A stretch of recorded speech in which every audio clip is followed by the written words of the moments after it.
बिस्मिल्लाहिर्रहमानिर्रहीम। अस्सलामुअलैकुम dear students. आज जो हम टॉपिक डिस्कस करेंगे वो क्लास 10 में फिज़िक्स में यूनिट नंबर 11 है, साउंड। साउंड के बारे में आज हम थोड़ा सा डिस्कस करते हैं। साउंड वेव्स बेसिकली होती क्या है या साउंड क्या चीज़ है। ये एक टाइप ऑफ एनर्जी है जो कि जनरेट होती है जब कोई ऑब्जेक्ट जो है वो वाइब्रेट करता हो। यानी कि जो साउंड एनर्जी है, साउंड वेव्स हैं, ये जनरेट ही वाइब्रेटिंग बॉडी से होती है। जब कोई बॉडी वाइब्रेट कर रहा हो तो उससे जो है वो लहरें हैं, जो वेव्स हैं वो बनती हैं। उनको प्रेशर वेव्स भी कहा जाता है क्योंकि इसमें कंप्रेशन और रेरफेक्शन जो है वो इन्वॉल्व होता है। ये अभी आगे हम डिस्कस करते हैं इसको।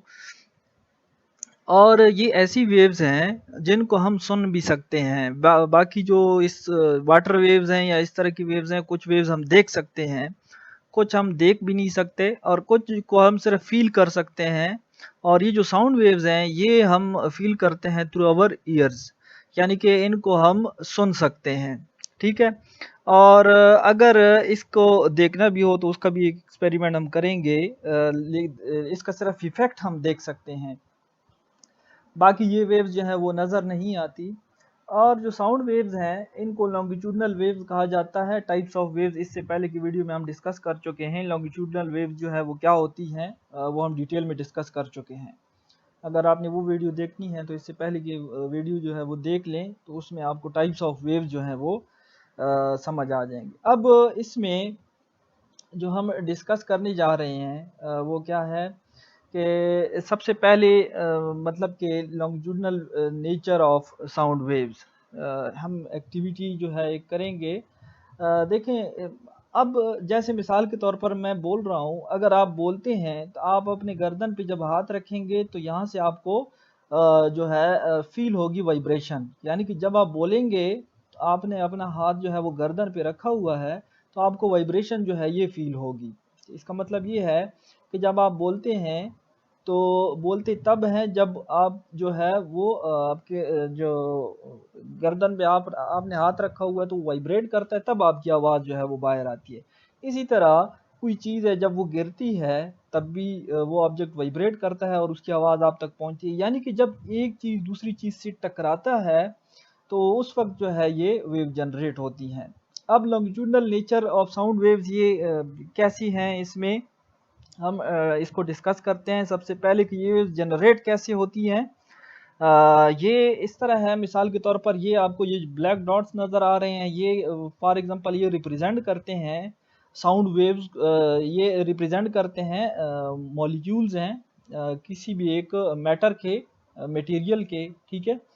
याद रखें जो साउंड वेव्स हैं इसके लिए इसको हम मैकेनिकल कहते हैं, यानी कि ये ऐसी वेव्स हैं जिसको मीडियम की ज़रूरत होती है। ये किसी मीडियम के जो है वो पार्टिकल्स हैं, ये पहले बिल्कुल यूनिफॉर्म हैं।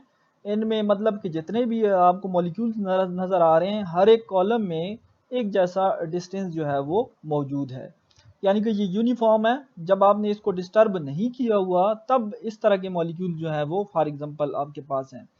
अब ये हमारे पास एक लेबॉरेटरी में एक डिवाइस यूज़ होता है जिसको हम ट्यूनिंग फोक कहते हैं। ट्यूनिंग फोक से हम क्या करेंगे, इसको जब एक रबर पैड या किसी चीज़ के ऊपर हिट करते हैं तो ये वाइब्रेट करता है। जब ये वाइब्रेट करता है तो ये हवा में जो है वो लहरें, जो वेव्स हैं ये जनरेट करता है। और इसकी जो वेव्स है जब हमारे कानों तक पहुंचती है तो कान के जो पर्दे हैं ये भी वाइब्रेट करना शुरू हो जाते हैं, जिसकी वजह से वो आवाज़ हम तक पहुंचती है। जैसे अभी आपको मेरी आवाज़ जो है वो आ रही है, ये कैसे है कि जब मैं बोलता हूँ तो ये जो सराउंडिंग में इर्द गिर्द जो हवा के मॉलिक्यूल्स हैं इनमें वेव्स जनरेट होती हैं और ये वेव्स जाती हैं माइक्रोफोन में। माइक्रोफोन जो है उसके बाद क्या होता है कि ये इसको कन्वर्ट कर देता है इलेक्ट्रिकल सिग्नल्स में, इलेक्ट्रिकल वेव्स में, इलेक्ट्रोमैग्नेटिक वेव्स में, जिसके बाद जो है वो ट्रांसमिट होती हैं और वो आप तक पहुंच जाती हैं। जब आप तक पहुंचती हैं तो रिसीवर उसको रिसीव करता है और जो स्पीकर है उसमें दोबारा जो है वो आप ये आवाज़ सुन सकते हैं। वहाँ पर दोबारा ये जो है प्रोसेस हो जाता है कि जो सराउंडिंग में एयर के पार्टिकल्स हैं वो डिस्टर्ब हो जाते हैं, जिसकी वजह से वेव जो है जनरेट होती हैं और उसको उस आवाज़ को आप सुन सकते हैं। ये हमारे पास पहले एक ट्यूनिंग फोक है जिसको वाइब्रेट करके हम ये वेव जनरेट करेंगे। ये तकरीबन सारी लेबॉरेटरियों में मौजूद होता है, जहाँ पर साइंस की लैब्स होती हैं, बिलखसूस फिजिक्स की लैब में। इसको हम हिट करके फिर जब इसको कान के साथ लगाते हैं तो इसकी बाकायदा जो है आवाज़ इसको हम सुन सकते हैं। ये जो इसके दो आपको नज़र आ रहे हैं साइड पे, इनको प्रॉन्ग्स कहा जाता है, एक राइट प्रॉन्ग है और एक लेफ्ट प्रॉन्ग है, ठीक है। और ये एयर के पार्टिकल्स हैं। फिलहाल अभी हमने इसको हिट नहीं किया हुआ ये जो ट्यूनिंग फोक है, तो इस वजह से ये जो पार्टिकल्स हैं मीडियम के, ये यूनिफॉर्म है। जब हम क्या करते हैं कि इसको हिट करते हैं और ये जो है ये वाइब्रेट करता है। जो ट्यूनिंग फोक है ये तो ऐसे हॉरिजॉन्टल पड़ा हुआ है, इसको अगर हम इस तरह वर्टिकल रखेंगे, ठीक है, तो ये जब वाइब्रेट होगा तो इसके प्रॉन्ग जो है वो आगे पीछे हरकत करते हैं। अब फॉर एग्जांपल हम इसकी एक साइड पे जो मूवमेंट है इस प्रॉन्ग की, वो हम कंसिडर करते हैं। जब ये लेफ्ट से राइट की तरफ मूव करता है तो इसके जो एयर के पार्टिकल्स हैं वो कंप्रेस हो जाते हैं। जब ये कंप्रेस हो जाते हैं उसके बाद यानी कि जब ये मूव करता है prong from left to right, तो उसके जो सराउंडिंग में एयर के मॉलिक्यूल्स हैं वो कंप्रेस हो जाते हैं। कंप्रेस हो जाते हैं तो इस तरह की एक शेप बन जाती है। इसको हम क्या कहते हैं, कंप्रेशन कहते हैं। यानी कि हाई प्रेशर, क्योंकि जब ये कंप्रेस होता है तो यहाँ पर जो पार्टिकल्स ऑफ मीडियम है इनके ऊपर प्रेशर बढ़ जाता है, तो ये प्रेशर जो है इंक्रीज हो जाता है। अब इसकी वजह से पार्टिकल जो हैं उनके दरमियान डिस्टेंस कम हो जाता है, यानी कि कंप्रेस हो जाती हैं। अब दूसरी दफ़ा क्योंकि इसने एक आगे की तरफ लेफ्ट से राइट की तरफ मूव करना है, फिर उसके बाद राइट से लेफ्ट की तरफ जब ये मूव करता है फिर ये क्या होता है, फिर यानी कि प्रेशर जो है वो डिक्रीज हो जाता है। जब ये प्रेशर डिक्रीज हो जाता है, अब ये जो मॉलिक्यूल्स हैं ये तो आगे की तरफ मूव कर गए हैं, लेकिन जो सराउंडिंग में मॉलिक्यूल्स हैं वो दोबारा जब ये इस तरफ मूव करता है फ्रॉम राइट टू लेफ्ट, तो यहाँ पर प्रेशर जो है डिक्रीज हो जाता है। प्रेशर डिक्रीज होता है तो दूसरे मॉलिक्यूल्स जो हैं, जो एटमॉस्फेरिक प्रेशर है, वो क्या करता है कि जो एयर के मॉलिक्यूल्स हैं उनको दोबारा जो है वो लो प्रेशर की तरफ जो है वो मतलब कि भेज देता है। अब यहाँ पर मॉलिक्यूल जो हैं वो आपको इस शेप में नजर आएंगी, यानी कि यहाँ पर बिल्कुल रिलैक्स नजर आएंगी। इसको हम कहते हैं रेयरफेक्शन, ठीक है। जब यहाँ पर प्रेशर डिक्रीज है तो अब इनके मॉलिक्यूल के दरमियान डिस्टेंस जो है वो भी इंक्रीज है। अब जब ये लेफ्ट से राइट की तरफ मूव कर गया था तो यहाँ पर मॉलिक्यूल जो है वो कंप्रेस हो गए थे। अब ये जब राइट से लेफ्ट की तरफ मूव कर गया तो अब प्रेशर डिक्रीज हुआ है, तो ये जो पैटर्न बन रहा है इसको हम क्या कहते हैं, रेयरफेक्शन। अब जब दोबारा ये इस तरह मूव करेगा फ्रॉम लेफ्ट टू राइट, फिर ये कंप्रेस करेगा मॉलिक्यूल्स को। अब कंप्रेशन जो है, जो सराउंडिंग वाले मॉलिक्यूल को ये दोबारा हाई प्रेशर की वजह से कंप्रेस कर लेगा।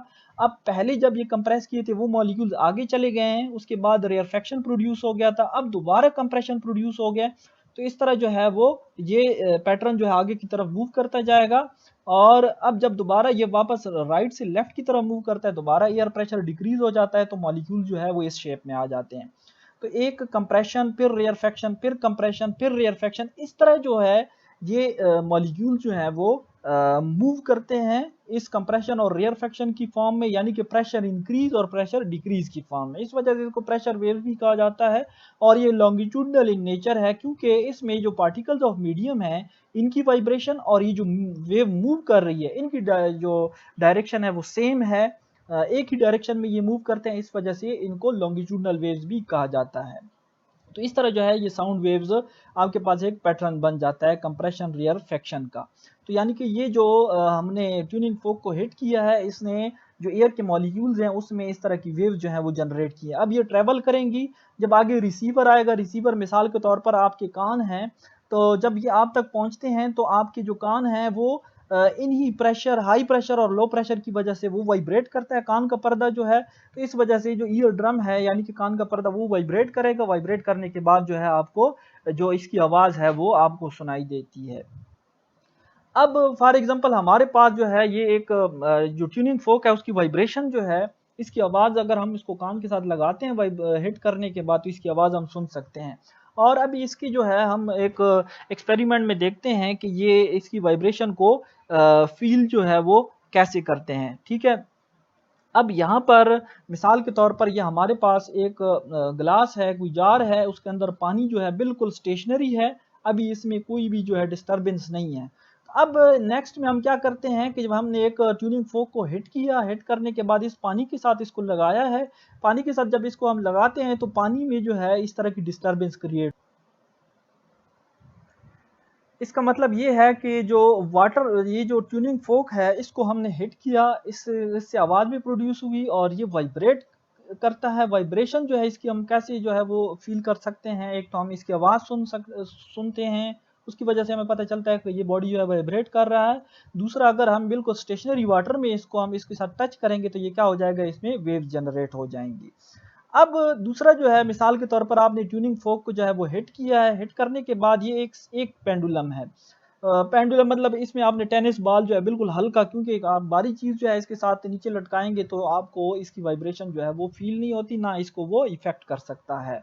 ट्यूनिंग फोक की जो वाइब्रेशन है वो टेनिस बॉल को या कोई भारी चीज़ हो तो उसको वो फिर मतलब कि इसको कोई इफेक्ट नहीं कर सकता। अब यहाँ पर जब आपने इसको हिट किया, आप इस बॉल के साथ जैसे ही लगाएंगे तो ये बॉल जो है वो इस तरह मूव करेगा। मूव करने का मतलब ये है कि ये जो एनर्जी है इसको कहाँ से मिलती है, ये एनर्जी मिलती है इस ट्यूनिंग फोक के साथ। ठीक है।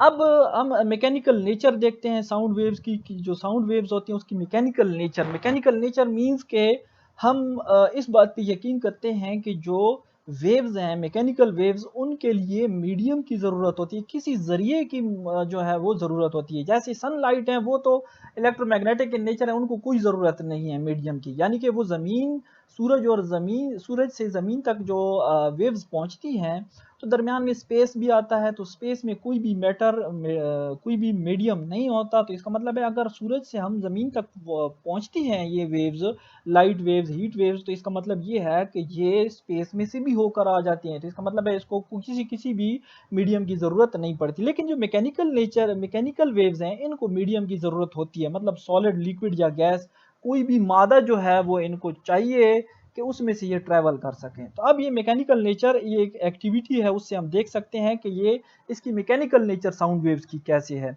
अब ये हमारे पास एक बेल जार का apparatus है पूरा, जिससे हम ये प्रूव करेंगे कि साउंड वेव जो है ये मैकेनिकल नेचर वाकई इसमें जो है ये इसकी इनकी जो नेचर है ये मैकेनिकल है।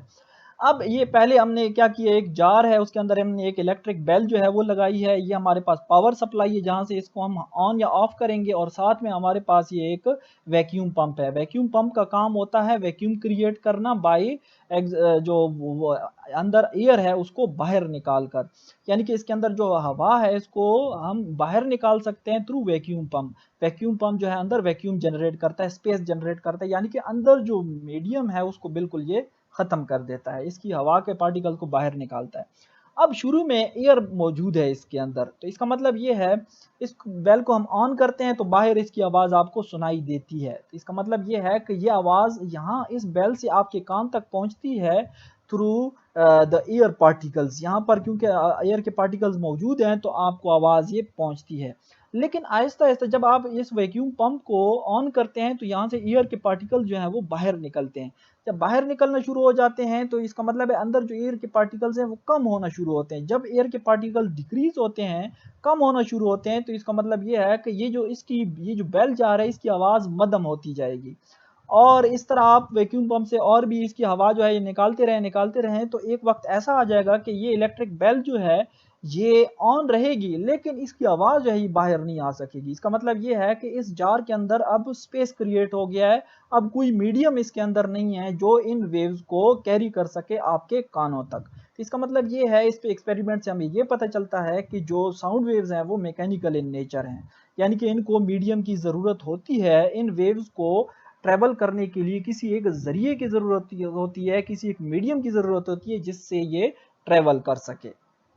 अब जैसे होता है कि कोई एस्ट्रोनॉट वगैरह जो खलाबाज होते हैं ये मून पे जाते हैं, अगर ये एक दूसरे के साथ कोई बात करना चाहते हैं तो डायरेक्टली एक दूसरे की बात नहीं सुन सकते। उसकी वजह यह है कि वहाँ पर एयर के पार्टिकल्स नहीं है, कोई मीडियम नहीं है कि इनके साउंड वेव्स को एक बंदे से दूसरे बंदे तक वो कैरी कर सके।